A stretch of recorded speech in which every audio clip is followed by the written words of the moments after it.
by recognizing how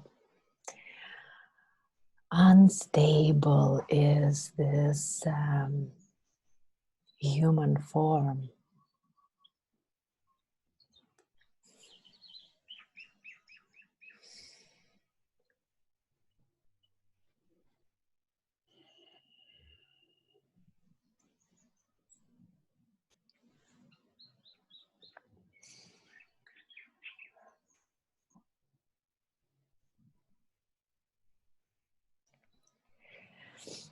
There is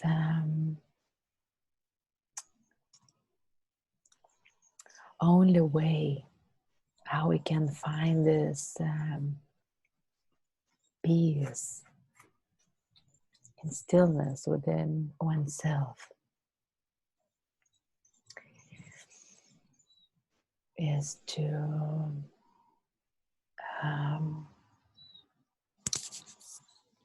constantly choose that over over the experience, in a way, not meaning that not participating or being separate from experience, but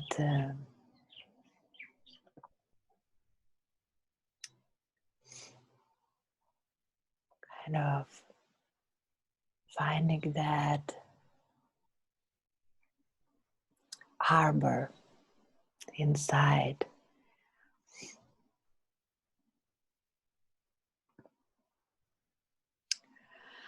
Because we get, by practicing many practices, I see that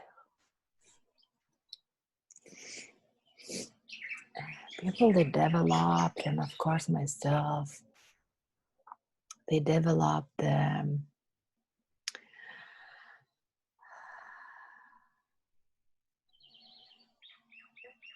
preference in our subtle addiction to smooth experiences, or when it's like feeling good. And then what happens? We start chasing that, which just feels good.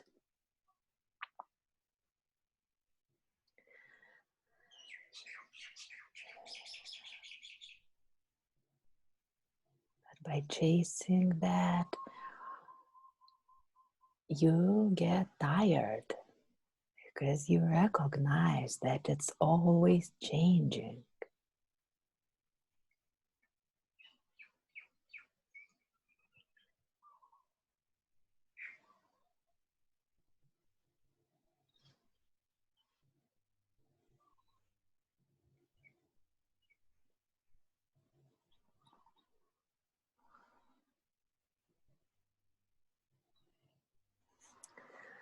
So in a way, the sense of being tired, or kind of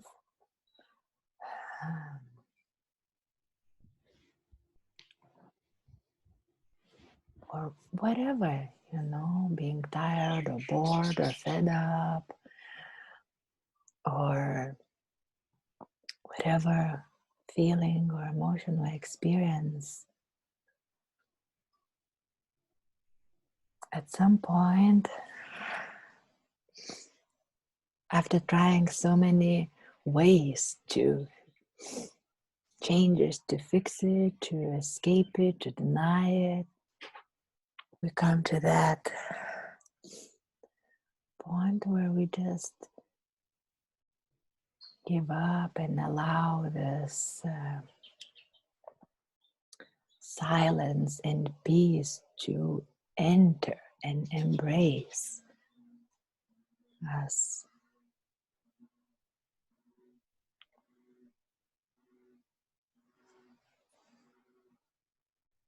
And from this point, we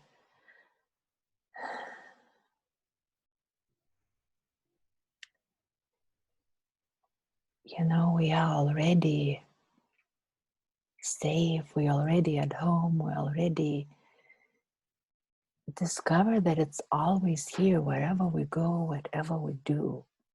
We always have that harbor. And from this point, then the choices are,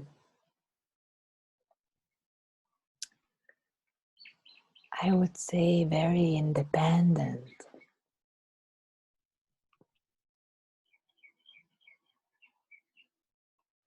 Meaning very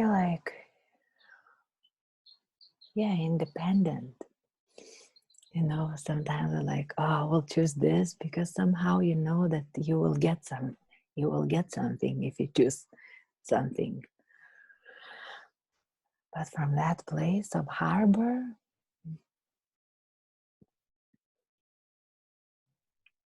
there's kind of, it feels there is no trick in there.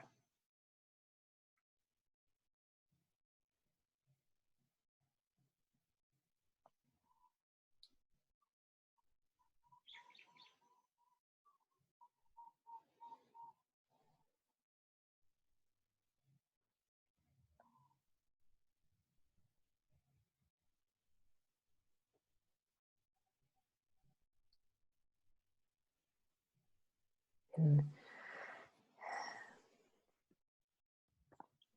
this is also this harbor, it requires maintenance.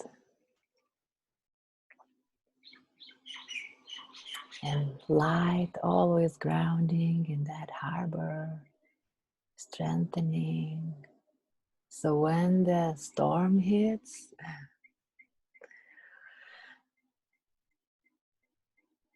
or when the big wave comes, we remember that we are the ocean, or we are part of the ocean.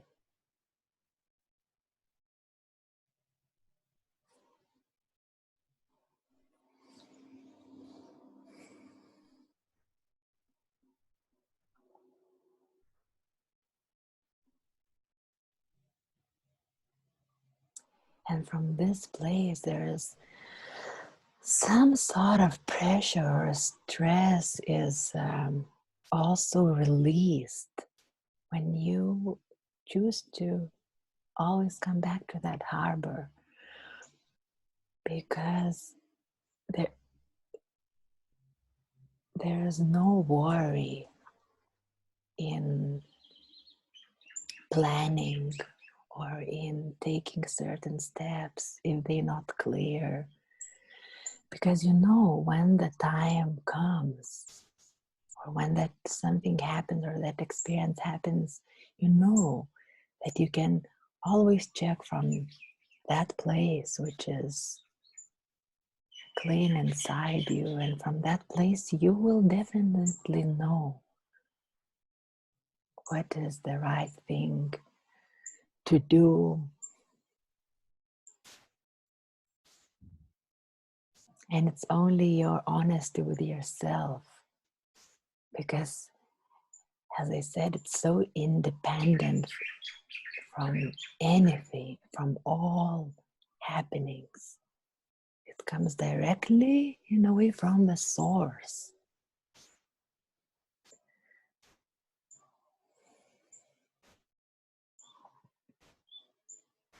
From the deep love and deep respect of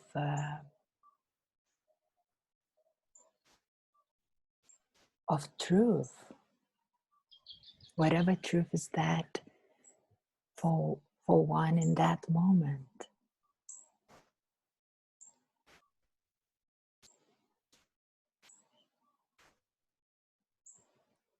So what I discovered, that it's not about,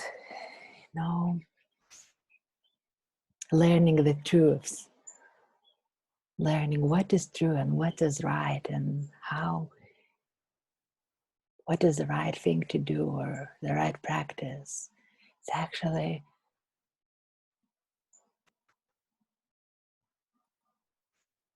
how to become that gardener yourself, that fisherman that can finding those ways to recognize the truth of the moment, because the truth in itself, it's like always changing, and the truth for me or for you or in that moment can be different too.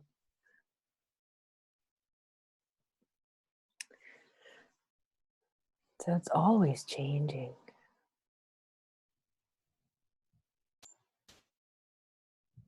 I see it's more efficient to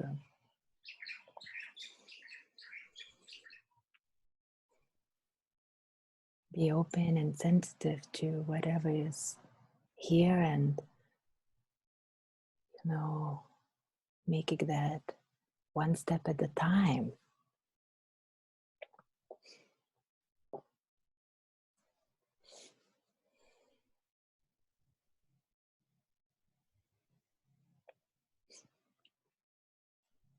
And I don't mean not planning stuff and just being like some kind of cloud in the air. No, what I refer is to that grounded place, that harbor.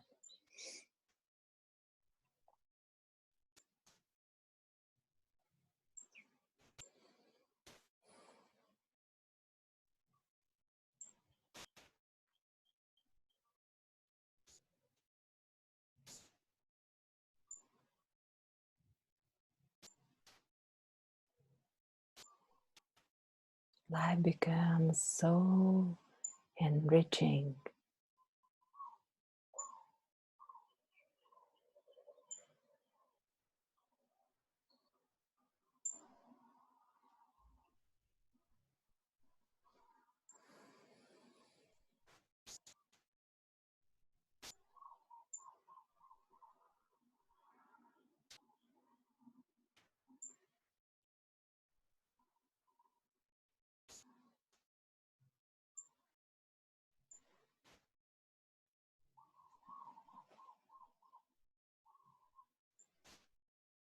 By recognizing that richness of life,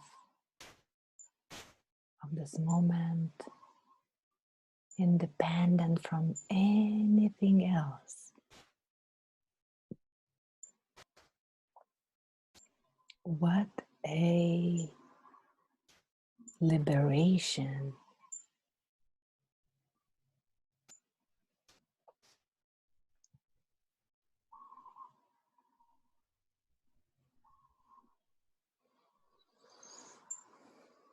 And if someone is not used to this kind of being absorbed by that moment, it might feel egoistic in a way. Because people are used to worry and concern and stuff, and this is the expression of kind of their goodness. So dismantle those habits, what good person is or how we should be. It is quite challenging.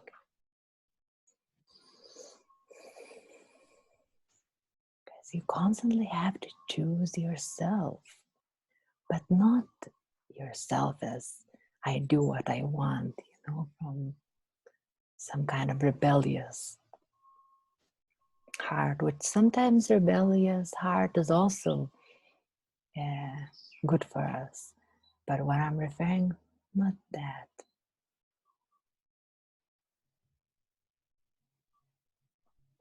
I'm referring more to that honesty.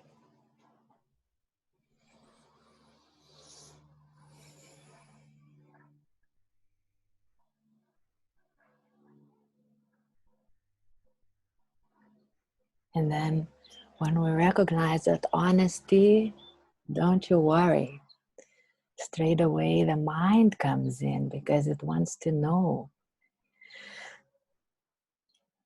what's next, or wants to create some kind of story, or just some kind of movement comes. And this is the challenging part, to stay with that feeling, with that honesty. This is this maintenance. It's the most challenging part.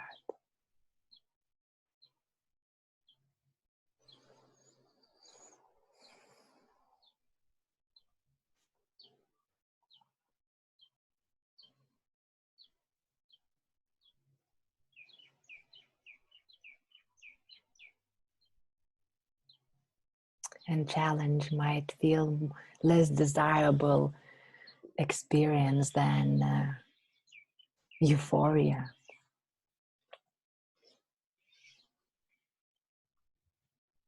So not everybody steps forward to face the challenge.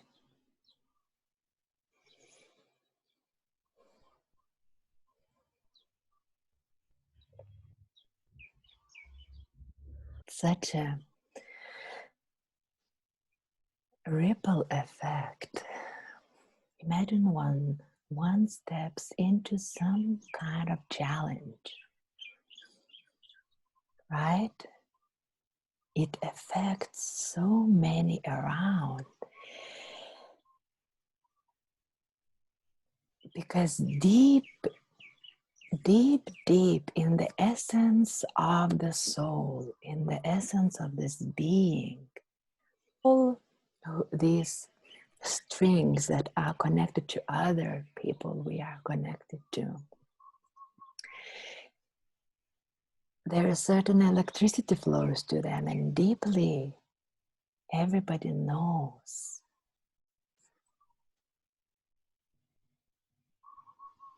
that this is the right thing to do. But it brings up illuminates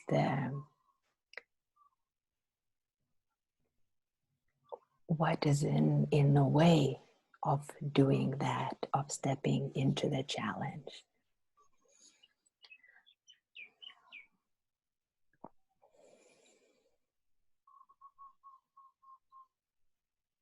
And here we can very easily slip into victimhood.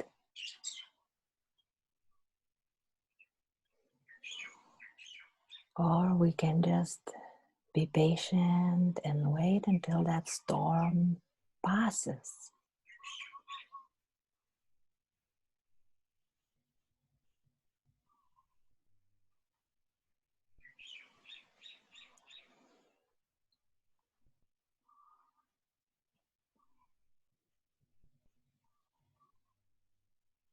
No, that day comes for everyone in their life to step into that challenge. And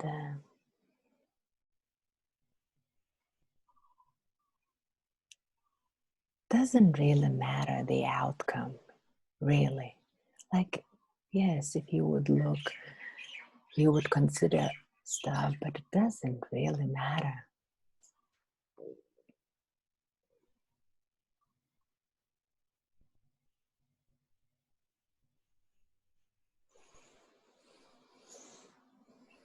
Because at that moment, you know, this is what is necessary. It's one of the highest forms of selfless living. So see how sometimes it's a paradox. It feels, or it looks maybe very egoistic. That's why, it's hard for people to,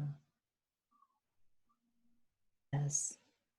And if it feels egoistic, maybe one has to shed that too. But in truth or in real time, it's actually very selfless when we make those steps.